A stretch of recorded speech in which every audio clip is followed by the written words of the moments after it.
politique publique de la ruralité fonctionne sur deux pieds en France. Entre d'un côté un pied agricole hyper productiviste qui est problématique en termes de production agricole, c'est-à-dire l'usage intensif des intrants dans l'agriculture, la surproduction, l'épuisement des sols, tout ça étant fortement subventionné par l'Union européenne. Et de l'autre côté, ce qu'on appelle le pilier vert, où on essaye de développer une autre forme de production, d'économie rurale.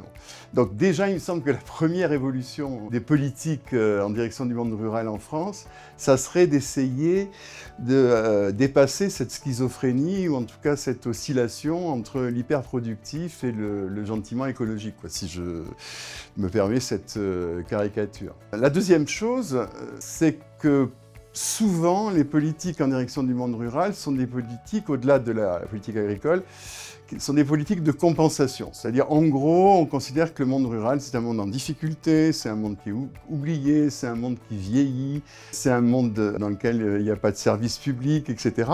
Et les politiques en direction du monde rural sont souvent des politiques de compensation dans lesquelles on va essayer d'apporter un peu d'argent, un peu d'ingénierie, pour, en quelque sorte, retaper ce qu'on considère comme des trous. Et c'est très rare, finalement, d'avoir des politiques qui soutiennent véritablement les capacités des habitants de ces territoires à inventer des choses, à créer des projets et finalement à imaginer des façons nouvelles d'habiter, de se développer, de construire, de faire.